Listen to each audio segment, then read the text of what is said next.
नमस्कार मित्रों, कन्हैया कुमार वर्षों बाद फिर से एक बार पहुंचे जवाहरलाल नेहरू विश्वविद्यालय जेएनयू, जहां से कन्हैया कुमार को पहचान मिली। कन्हैया कुमार को पहचान मिली। कन्हैया कुमार एआईएसएफ में थे, सीपीआई का स्टूडेंट विंग में थे, लेकिन इन दिनों 2 दिन पहले जब कन्हैया कुमार जवाहरलाल नेहरू विश्वविद्यालय पहुंचे थे तो सीपीआई से भी हार्डलाइनर सीपीआईएमएल क्या छात्र संगठन है, all India student association I saw, उसके मंच पर पहुंचे।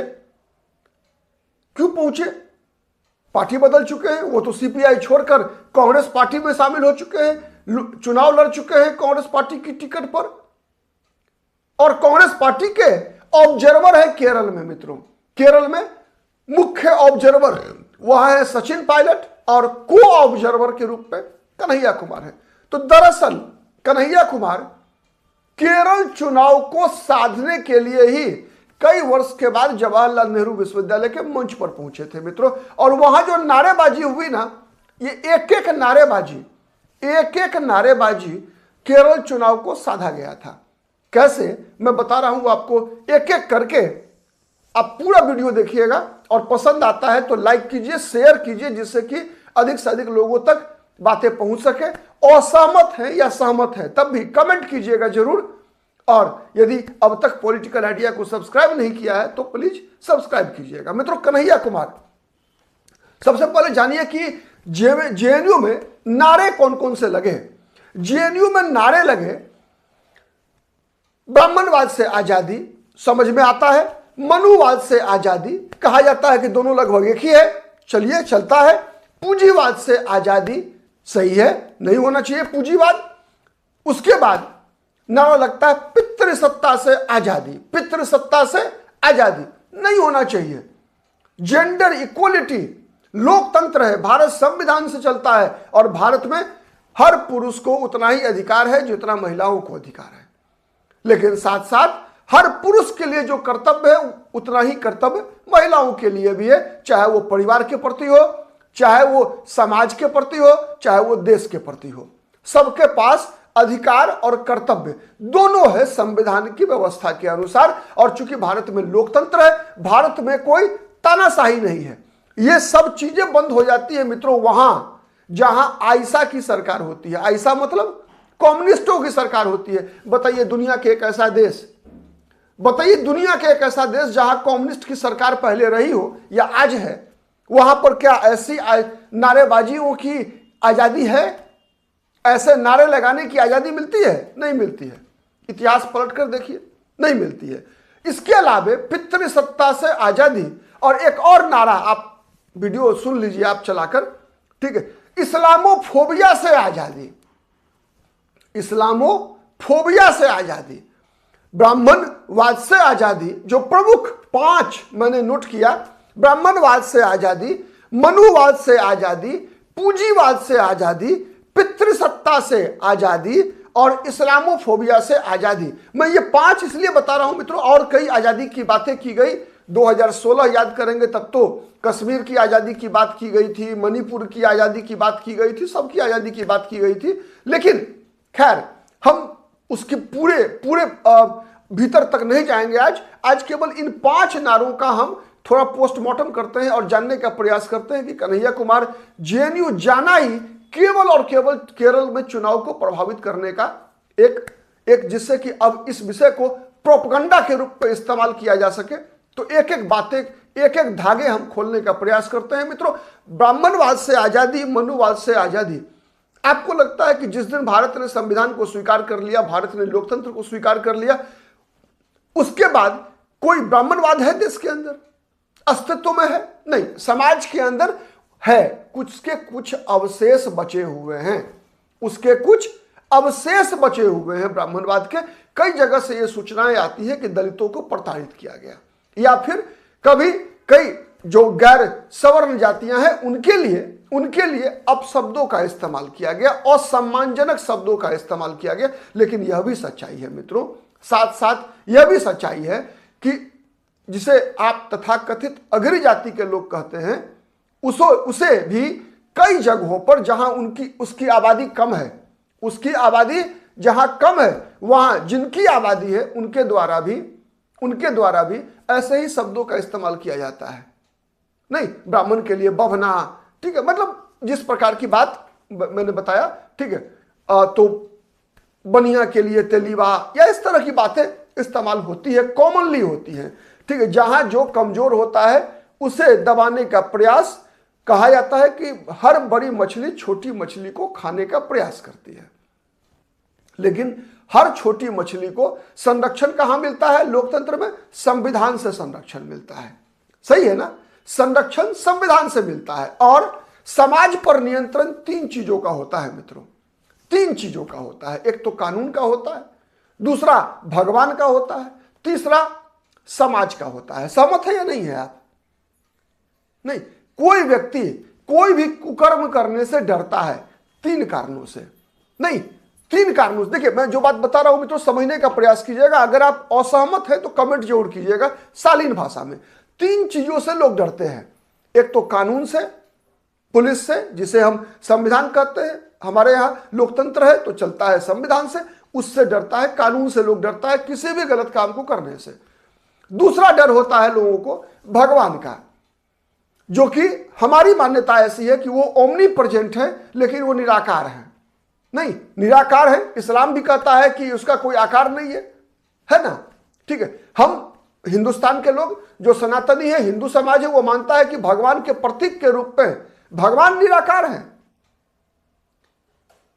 नहीं, आप जिन चीजों में देखते हैं भगवत अंश, उसे ही भगवान मान के पूजा करते हैं। पेड़, पीपल के पेड़ की पूजा होती है, तुलसी को माता कह के पूजा होती है, गंगा जी माता है, गौ माता है।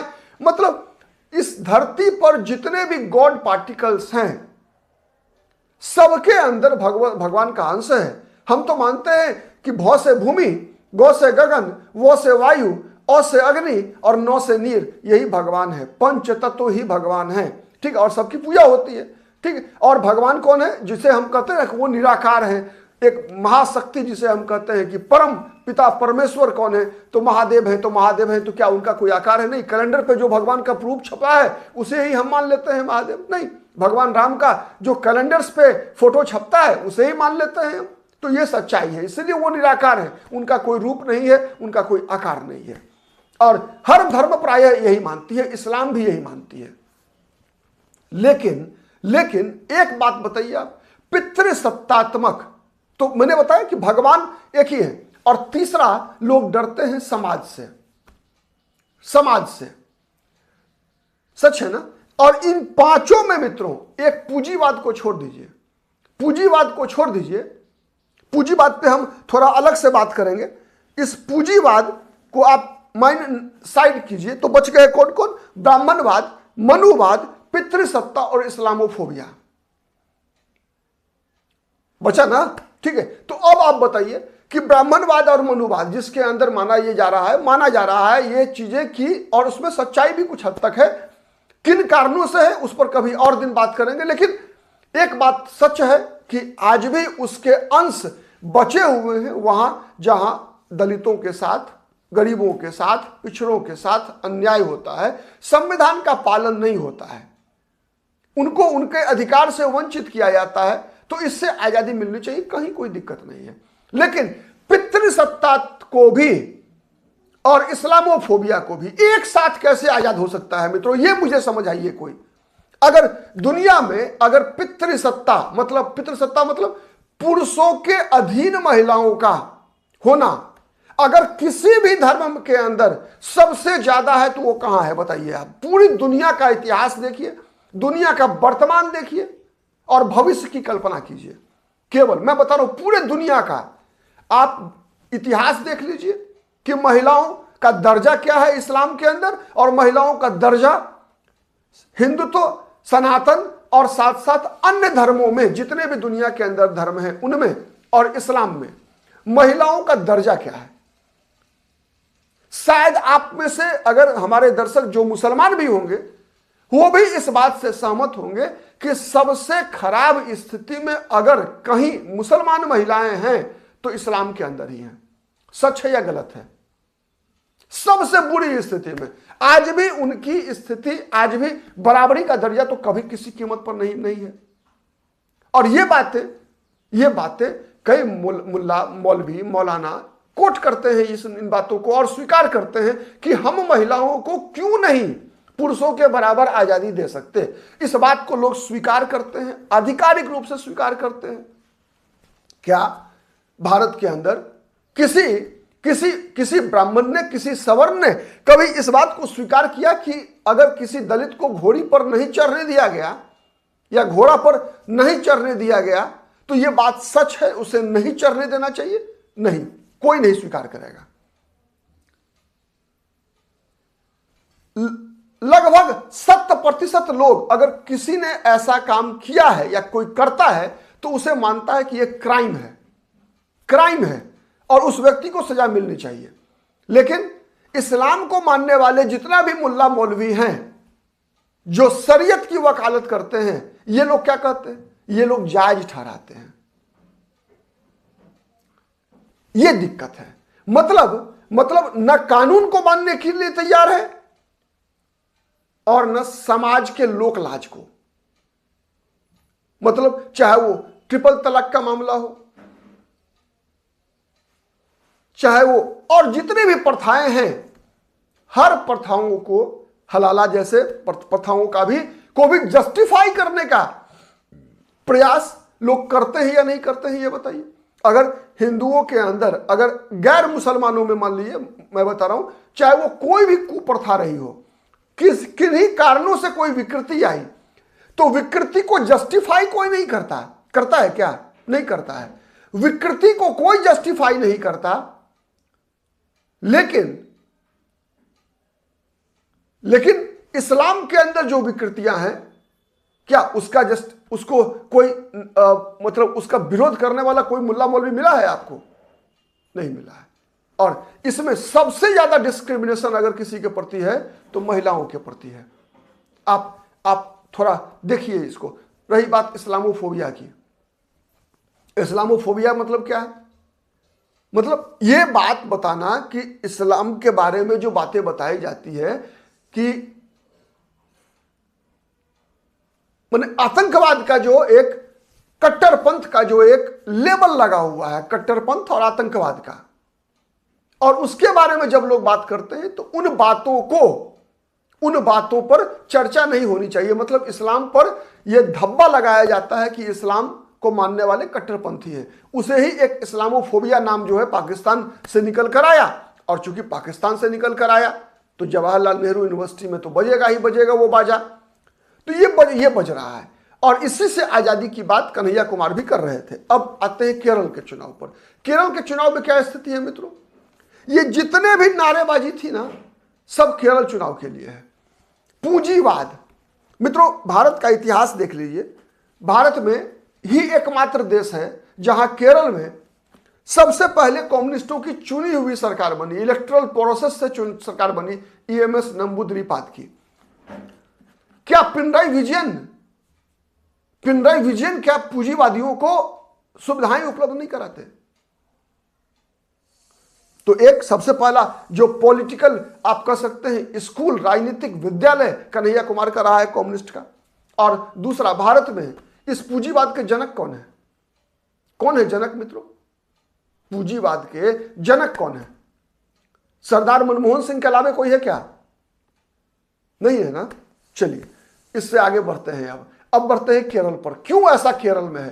केरल का इसलिए है मित्रों कि केरल में कांग्रेस पार्टी, इंडियन यूनियन मुस्लिम लीग का जो गठबंधन है, जिसे यूडीएफ कहा जाता है, इसने 2019 के लोकसभा चुनाव में, राहुल गांधी लड़े थे वहां वायनाड लोकसभा सीट से चुनाव, 2019 के लोकसभा चुनाव में सभी सीटें, लगभग सभी सीटें जीत गई थी, 20 में 18, 2024 में भी, 19 में, याद रखिए 2019 में 20 में 18 और 2024 में 20 में 19 सीटें किसको मिली?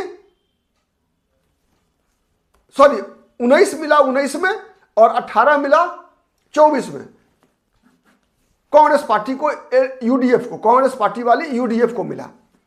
लेकिन बीच में जो 2021 का विधानसभा चुनाव हुआ उसमें कांग्रेस की सरकार नहीं बनी। मतलब दोनों चुनाव, लोकसभा का दोनों चुनाव में कांग्रेस पार्टी को जबरदस्त जीत मिली, लेकिन विधानसभा चुनाव में नहीं मिली जीत, हार मिल गई। क्यों?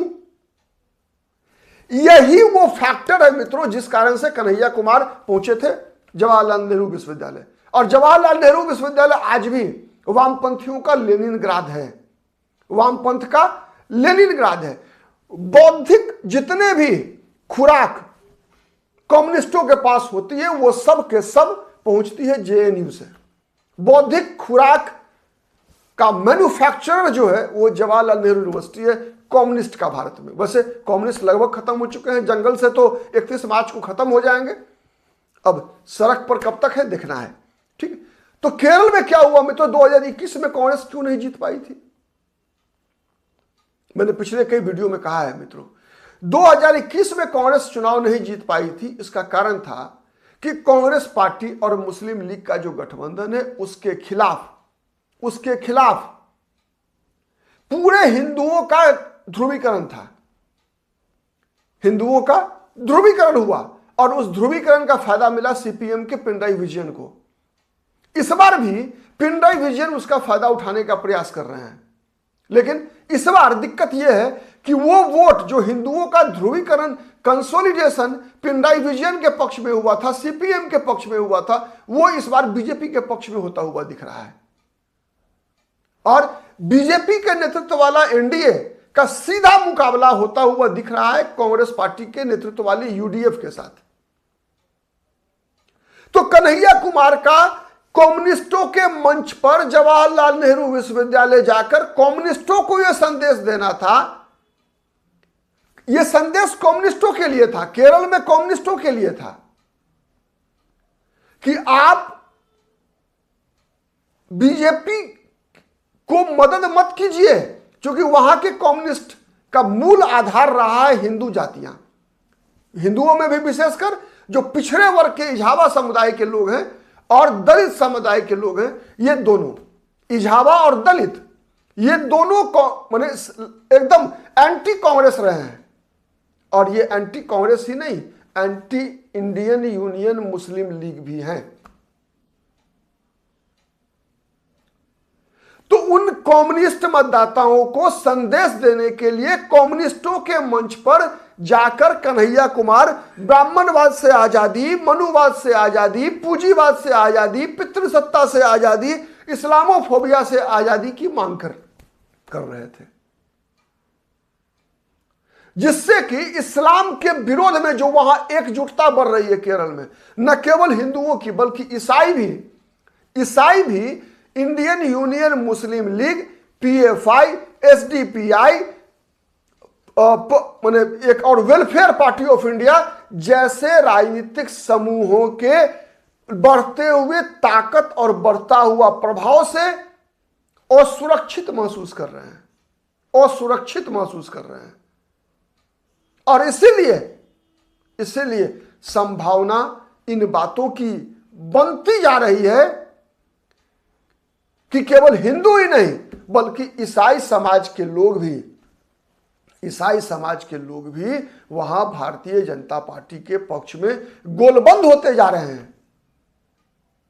और इसीलिए कम्युनिस्ट वो गलती नहीं करे, यही समझाने के लिए कन्हैया कुमार जेएनयू गए थे, यही समझाने के लिए गए थे कि इस्लामोफोबिया के चक्कर में ब्राह्मणवाद आ जाएंगे। इस्लामोफोबिया को मतलब से दिक्कत नहीं है, तो इस्लामोफोबिया से आजादी मिलनी चाहिए। इस्लाम को दुश्मन मत समझो। दुश्मन समझो किसको? तो ब्राह्मणवाद को समझो, पूंजीवाद को समझो, मनुवाद को समझो, पितृसत्ता को समझो, लेकिन इस्लाम